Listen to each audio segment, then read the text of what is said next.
탈무드 징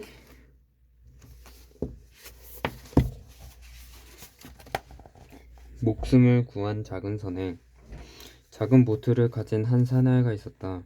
그는 해마다 여름철이면 보트에 가족을 태우고 호수를 저어 낚시를 즐겼다. 어느새 여름이 끝나자 그는 배를 보관해 두려고 땅 위로 끌어올렸는데 배 밑에 작은 구멍이 하나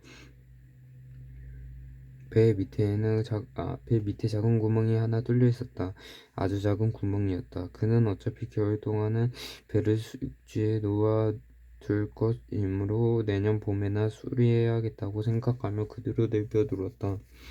그리고 겨울이 오자 그는 페인트공을 시켜서 보트에 페인트를 새로 칠하게 했다. 이듬해 봄은 유난히 일찍 찾아왔다. 그 아이가 빨리 보트를 타고 싶다며 성화를 부렸다. 그는 보트에 구멍이 뚫린 것을 까마득히 잊어버리고 아이들에게 보트를 타도록 승낙했다. 그로부터 2시간 후에 그는 배 밑에 구멍이 뚫려 있었다는 기억이 번개처럼 떠올랐다. 아이들은 아직 수영이 익숙하지 못했고 그는 누군가에게 구원을 청할 생각으로 급히 호수로 달려갔다. 그런데 그때 두 아들은 배를 끌고 돌아오고 있었다.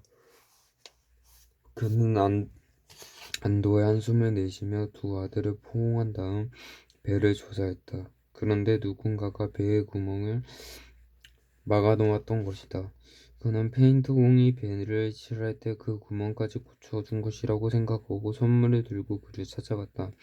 페인트공이 놀라며 말했다. 제가 배에 칠을 했을 때 대금은 지불해 주셨는데 왜 이런 선물을 주십니까?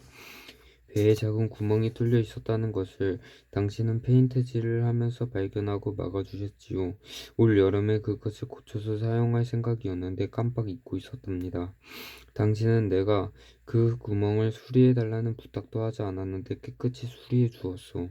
당신은 불과 몇 분 안에 그 구멍을 막았겠지만 덕분에 우리 아이들의 생명을 구해주셨소.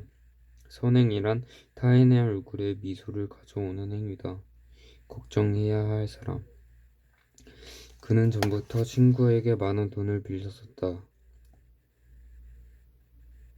마침내 친구의 독촉이 시작되었다. 내일 아침까지는 어떤 일이 있어도 갚아야만 했다. 그런데 그 주머니에는 한 푼도 없었다. 그는 걱정이 되어 잠을 이루지 못했다. 침대에서 뒤척거리다가 방 안을 서성거리기도 했다. 그 모습을 보며 물었다. 여보, 대체 왜 그러세요? 무슨 근심 있으세요? 내일 빌린 돈을 갚아야 하는데 한 푼도 없으니 어찌해야 할지 모르겠소. 당신도 참 딱하시구려. 그렇다면 오늘 밤 정작 밤을 못 이루고 서성거려야 할 사람은 그 친구잖아요. 약속이란 어리석은 자가 뒤집어 쓰는 올감이다.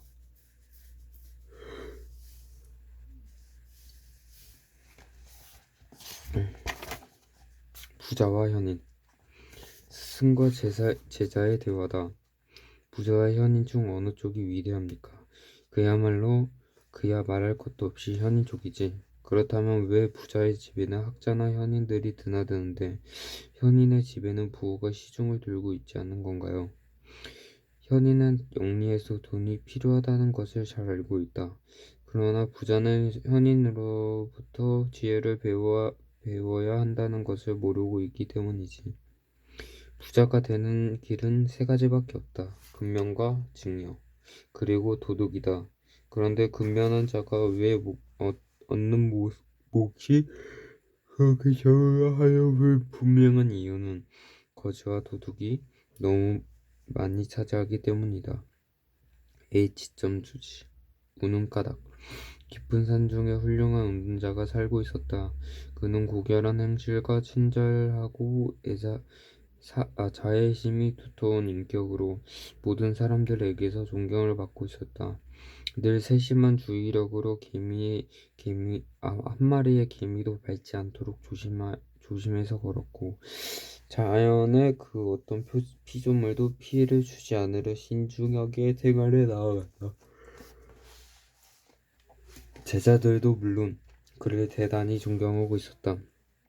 80세가 지나자 그의 육체는 점점 쇠약해져 갔다. 그도 그 사실을 깨닫고 자신의 죽음이 가까워졌음을 알았다. 제자들이 그 머리맡에 모이자 그가 울기 시작했다. 제자들은 깜짝 놀라 울었다. 선생님, 왜 우십니까? 선생님께서는 공부를 하시지 않거나 제자들을 가르치시지 않은 날이 단 하루도 없었습니다. 또한 늘 자선을 베푸셨고 이 나라에서 가장 존경받고 계십니다. 더구나 정치 같은 더러운 세계에는 단 한 번도 발을 들여놓으신 적이 없으십니다. 선생님께서는 우실 이유가 없는 것 같은데 어찌하여 그리 슬피 우시는지요? 그래서 나는 울고 있다네. 나는 죽는 순간 내 자신에게 그대는 공부를 했는가? 그대는 자비를 베풀었는가? 그대는 옳은 행실을 했는가 하고 묻는다면 나는 전부 그렇다고 대답할 수 있네. 하지만 그대는 인간의 일반적인 생활에 참여했는가 라고 묻는다면 나는 아니요 라고 대답할 수밖에 없네. 그래서 나는 울고 있다네. 평범한 것을 매일 평범한 기분으로 하는 것이 비범이다. 진정한 가난. 두 사람이 라비에게 상담하고자 찾아갔다. 한 사람은 그 고장에서 제일 가는 부자이며 또 한 사람은 가장 가난한 사람이었다. 두 사람은 대기실에서 기다리고 있었다. 더 일찍 온 부자가 먼저 라비의 방으로 들어갔다. 그리고 한 시간이 지나서 방에서 나왔다. 다음에 가난한 사람이 방으로 들어갔다. 그와의 면담은 5분으로 끝났다. 가난한 사람은 언짢은 생각이 들어 라비에게 항의했다. 부자의 면담은 1시간이나 걸렸습니다. 그런데 저는 단 5분이 걸렸을 뿐입니다. 이것이 공평한가요? 진정하세요. 당신은 자신의 가난함을 알고 있었지만 부자는 자신의 마음이 가난하다는 것을 알기까지 1시간이나 걸렸답니다. 사실 부자야말로 재산의 노예가 아닌가. 영국 속담. 법만 알아서. 대법원 판사가 어느 날 친구에게 돈을 빌렸다. 친구는 돈을 빌려주면서 한 가지 단서를 달았다. 자영증서를 쓰고 증인을 세워 설명해주게. 아니 자네 날 못 믿겠다는 건가? 난 오랫동안 법을 연구하고 법을 지키며 살아온 사람일세. 바로 그 점이 염려되는 걸세. 자넨 법을 연구하고만 있어서 마음에 법이 가득하네. 그래서 빚 같은 건 쉽게 잊어버릴 수 있기 때문이지. 산속의 10놈의 도둑을 잡아도 제 마음속에 있는 한 놈의 도둑은 못 잡는다. 마음이 풀어져야 하는 일이 즐겁다.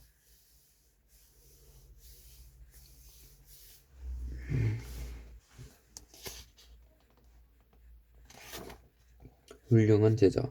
한 랍비가 제자를 초대해서 함께 저녁 식탁에 앉았다. 랍비가 제자에게 말했다. 우선 기도문부터 외워라. 그런데 제자는 몇 줄밖에 외우지 못했다.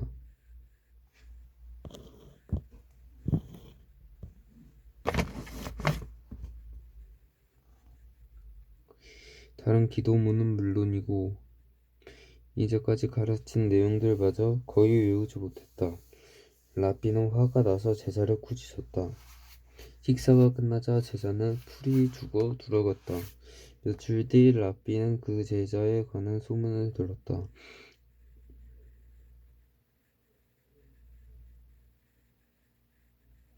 그가 환자를 돌봐주고 가난한 사람들에게 많은 선행을 베풀고 있다는 이야기였다.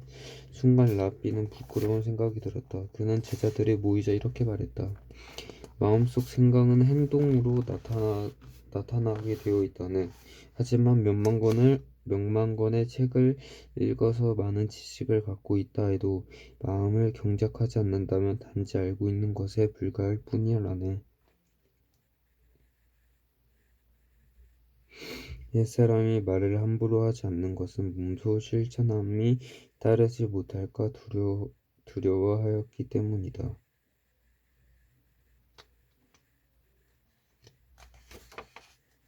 현인. 한 사나이가 현인에게 질문했다. 당신은 어떻게 해서 현인이 되셨나요? 그가 대답했다. 글쎄요, 식용유보다 등유에 더 많은 돈을 썼더니 현인이라 부르더군요. 진리를 탐구하기 시작함으로 말미암아 참다운 인생은 시작됐다. 희생 없이 인생의 행복을 구하기란 무익한 일이라는 것을 알라. 나라를 지키는 학교. 어떤 학교에 이웃나라의 유명한 학자가 찾아왔다. 그 마을의 대표가 그를 안내하여 안보 상태를 확인시켜 주었다. 변방을 돌아보니 어떤 곳에는 경사들이 들어차 있는 작은 진지가 있고 어떤 곳에는 울타리가 쳐져 있었다. 그 마을의 대표가 그를 데리고 숙소로 돌아왔을 때 학자는 말했다. 나는 아직 이 나라가 어떻게 지켜지고 있는가를 보지 못했습니다. 나라를 지키는 것은 병사가 아니라 학교입니다. 왜 나를 제일 먼저 학교로 데리고 가지 않았습니까? 한 나라의 운명은 그 나라 청년 교육에 달려있다. 아리스토텔레스. 자선의 방법. 사회적으로 저명한 두 친구가 거리를 걷다가 거지를 만났다. 한 친구가 거지에게 돈을 주었다. 그러자 옆에 있던 친구가 말했다. 그렇게 사람들이 보는 앞에서 돈을 주려면 차라리 안 주는 편이 좋았을 걸세. 너희는 일부러 남들이 보는 앞에서 선행을 하는 일이 없도록 하여라. 그렇지 않으면 하늘에 계신 아버지께서 아무런 상도 받지 못한다. 행복과 불행. 어떤 마을에 한 가난한 농부가 살고 있었다. 그는 어느 날 마을의 라비를 찾아가 눈물을 글썽이며 호소했다. 우리 집은 게딱지만 한데 아이들은 주렁주렁 달린 데다가 제 아내만한 악처는 다시 없을 것입니다. 아마도 이 나라에서 가장 악처일 것입니다. 아, 저는 어떻게 하면 좋을까요? 자네 염소를 가지고 있는가? 물론이죠. 그렇다면 염소를 집 안에 들여놓고 기르기나. 농부는 의아한 얼굴하고 돌아갔다. 그런데 이튿날 다시 찾아와서 말했다. 견딜 수가 없습니다. 악처에다 염소까지. 더는 못 참겠습니다. 닭을 기르고 있는가? 물론입니다. 그럼 닭을 전부 집 안에 들여 기르기나. 사나이는 또다시 의아한 표정으로 돌아갔다. 그러고는 이튿날 또 찾아왔다. 이젠 세상이 끝장입니다. 그렇게 괴로운가?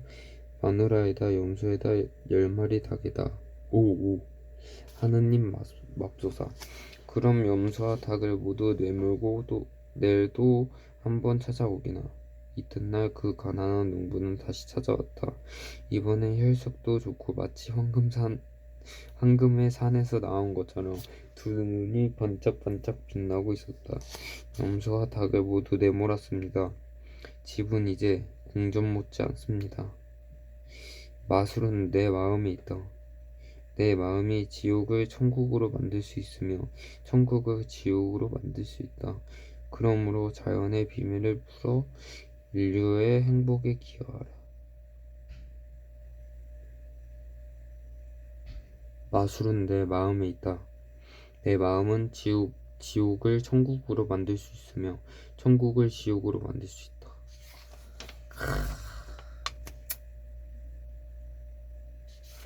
거지와 현인.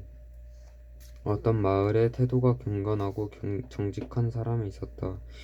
그는 평소 현인이나 성인들을 만나고 싶어 했기 때문에 열심히 모든 것을 올바르게 행하여 그들이 오기를 기다렸다. 한 달, 두 달, 반년이 지났다. 그러나 현인은 찾아와 주지 않았다. 어느덧 1년이 지났다. 그는 여전히 날마다 그들을 기다리고 있었다. 하루는 누더기를 걸친 거지 하나가 찾아왔다. 하룻밤만 신세를 지게 해주세요.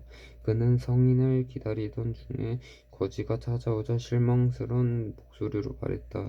여기는 여광도 식당도 아니오. 밥이라도 한 술만. 그는 애원하는 거지를 내쫓아 버렸다. 그는 늙은 아버지는 아들의 몰인정한 소행을 보고 이렇게 말했다. 그 사람이 바로 내가 오랫동안 기다렸던 현인일지도 모르는데, 현자가 어리석은 자로부터 배우는 것은 어리석은 자가 현자에게 배우는 것보다 많다. 왜냐하면 현자는 어리석은 자의 실적을 보고 이를 피할 수 있지만, 어리석은 자는 현자의 행위를 보고도 아무 얻는 바가 없기 때문이다. 너무 됐다. 눈먼 거지가 인적이 드문 거리에 모퉁이에 앉아 있었다. 마침 그곳을 지나가던 두 사나이가 거지를 발견했다. 한 사나이는 동전을 꺼내 그에게 주었지만 한 사나이는 아무것도 주지 않았다. 그러자 갑자기 죽음의 사자가 나타나 두 사나이에게 말했다. 이 가엾은 거지에게 동전을 베푼 자는 앞으로 50년 동안 나를 두려워하면 된다. 그러나 자선을 베풀지 않는 사람은 곧 죽게 될 것이다. 그러자 동전을 주지 않았던 사나이가 당황하며 말했다. 그럼 당장 돌아가서 그 거지에게 동전을 베풀고 오겠습니다. 아니다. 배를 타고 바다로 나아갈 때 배 밑바닥에 구멍이 뚫렸는지 아닌지를 미리 조사한 사람과 이미 바다를 나간 다음 조사하는 사람이 똑같을 수 있겠는가? 인간의 허위는 두 가지 옷을 입고 나타난다. 하나는 위선이요, 하나는 위약이다. 악하면서 선한 채 하는 것은 위선이요, 악하지 않으면서 악한 채 하는 것은 위약이다. 이론과 실제의 차이. 선생님이 칠판에 써놓은 문제를 가리키며 학생들에게 질문했다. 2분의 1 더하기 2분의 1은 얼마가 됩니까? 그러자 그 학급에서 성적이 제일 좋은 학생이 먼저 손을 들어 말했다. 선생님, 2분의 1입니다. 교사는 깜짝 놀라며 말했다. 2분의 1에 2분의 1을 더했는데 어째서 2분의 1이 되지? 반쪽과 반쪽을 더하면 얼마가 되는지 다시 한번 생각해 보아라. 그러자 학생은 또 잠시 생각하고 나서 대답했다. 역시 2분의 1입니다. 선생님은 좀 짜증이 나서 종이 한 장을 내밀었다. 자, 선생님 앞에서 여기에 써 보아라. 학생이 종이 위에 2분의 1 더하기 2분의 1은 2분의 1이라고 썼다. 어째서 2분의 1이 되니? 분자의 1과 1을 더하면 2가 되고 분모의 2와 2를 더하면 4가 됩니다. 결국 답은 4분의 2가 되니까 약분을 하면 2분의 1이 되잖아요. 깜짝 놀란 선생님은 이번에는 사과를 가지고 와서 둘로 쪼개며 설명했다. 여기 반쪽과 반쪽의 사과가 있다. 이걸 더하면 어떻게 되지? 그야 물론 한쪽의 사과가 됩니다. 사과의 경우는 하나가 되고 종이 위에서 계산하면 왜 2분의 1이 되지? 사과를 보면 2분의 1 더하기 2분의 1은 1이라는 것이 증명된 게 아니니? 학생은 또 종이 위에 2분의 1 더하기 2분의 1은 2분의 1이라고 쓰고 말했다. 실제로는 확실히 하나가 됩니다만 종이 위에서 이론적으로 증명하면 2분의 1밖에 되지 않습니다. 이론과 실천은 분리될 수 없다. 구원이나 자유에 도달하기 위해서는 우리가 알아야 하고 올바른 이론을 가지고 있어야 한다. 그러나 우리가 행동하고 투쟁하지 않는 한 알 수 없다. 자선의 네 가지 유형. 자선에 대한 네 가지 유형의 태도가 있다. 자진해서 돈이나 물품을 남에게 주지만 다른 사람이 자기처럼 돈과 물품을 내놓는 것은 좋아하지 않는다. 다른 사람이 자선을 베풀기를 바라면서 자기는 자선을 베풀려고 하지 않는다. 자기도 기꺼이 자선을 베풀고 남들도 자선을 베풀기를 바란다. 자기도 자선을 베풀기를 싫어하고 다른 사람이 자선을 베푸는 것도 싫어한다. 첫 번째 유형은 질투가 많은 사람이다.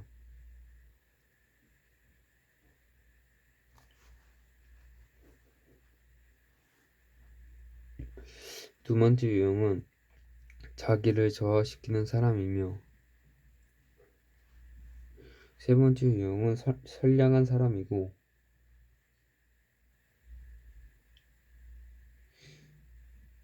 네 번째 유형은 완전한 악인이다. 솔로몬 왕과 여왕개미. 솔로몬 왕은 어느 날 하느님으로부터 굉장한 선물을 받았다. 그것은 비단으로 짠 카펫이었는데 그것을 타면 하늘 나라 어디든지 갈 수가 있었다. 솔로몬 왕은 그 덕분에 아침 식사와 점심 식사를 각각 서로 다른 나라에서 즐기는 꿈 같은 나날을 보내고 있었다. 그런 자신이 스스로도 위대해 보였다. 그는 모든 동물과 벌레의 말을 알아들을 수 있었다. 하루는 그가 융단을 타고 하늘을 날고 있을 때 아래에서 말하는 여왕개미의 목소리가 들려왔다. 융단의 사나이가 위에서 날고 있으니까 모두 숨도록 해. 솔로몬 왕은 땅 위로 내려와 여왕개미를 붙잡고 물었다. 넌 왜 모든 개미들에게 내게서 숨으라고 말했지? 그건 세상에서 당신이 가장 위대하다고 착각하고 있기 때문입니다. 그것은 아주 위험하고 무서운 생각이지요. 솔로몬 왕은 그 여왕개미를 보고 웃었다. 내가 진짜 위대하다는 것을 보여주겠다. 넌 너무 작아서 나처럼 날 수 없을 것이다. 솔로몬 왕은 그 여왕개미를 초대하여 융단에 태우고 날아올랐다. 하늘 높이 올랐을 때 여왕개미는 왕의 머리 위를 윙윙 날아다니며 말했다. 보세요, 내가 더 높이 날잖아요. 무지에 쌓여있으며 스스로 현명하고 학식이 있다고 망상하는 자는 위험하다. 그러한 바보는 맹인에게 인도되는 맹인과 다를 것이 없다. 바니샤드.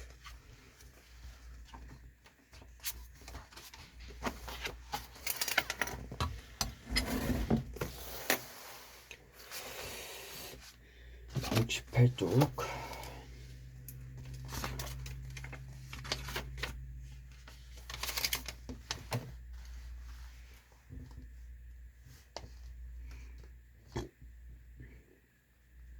온 우주에 내 가치가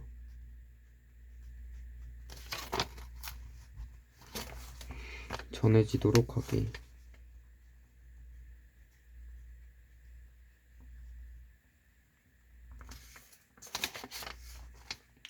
온 우주에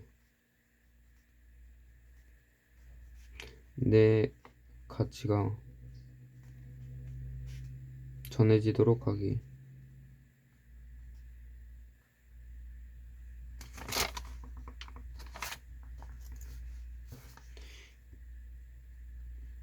온 우주에 내 가치가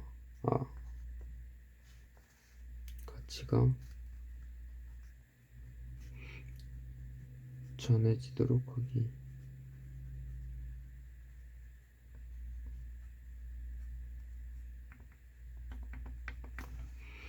온 우주에 내 가치가 전해지도록 하기.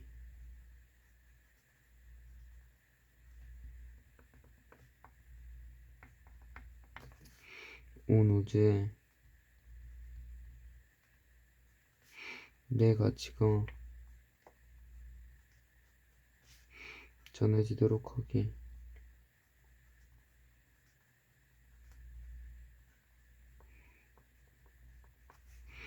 온 우주에 내 가치가 전해지도록 하기.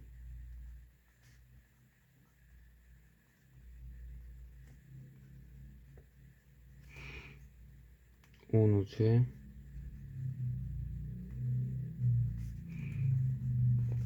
내 가치가 전해지도록 하기.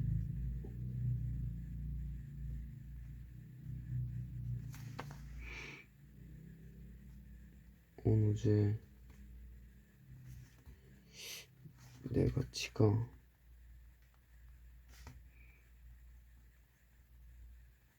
전해지도록 하기.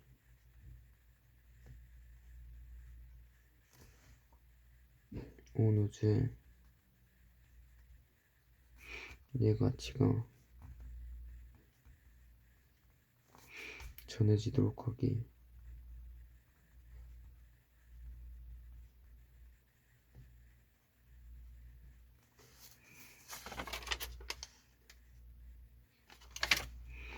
온 우주에 내 가치가 전해지도록 하기.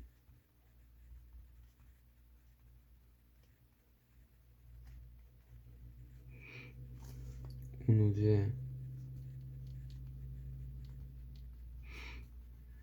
내 가치가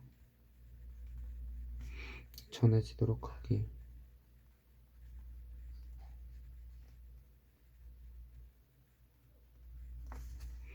온 우주에 내 가치가 전해지도록 하기.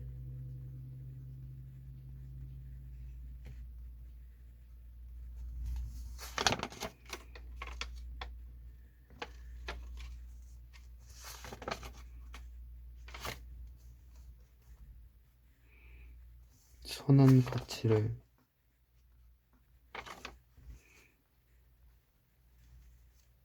모두와 나누고 싶다.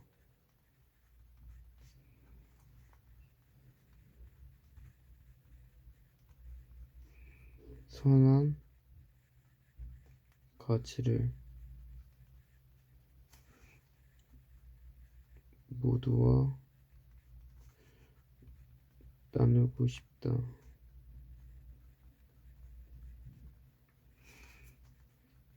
선한 가치를 모두와 나누고 싶다. 선한 가치를 선한 가치를 모두와 나누고 싶다.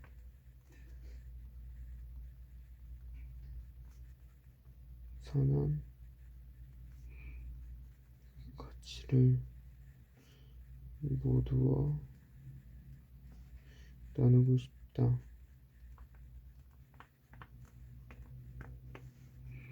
선한 가치를 모두와 나누고 싶다.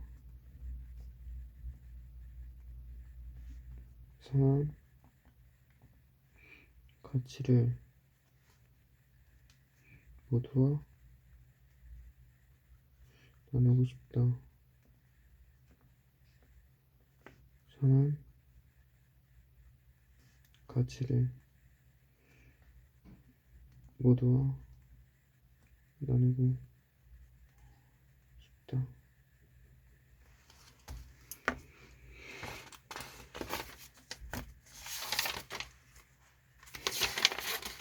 나의 모든 결정들은 나를 최고의 삶으로 이끈다. 끝.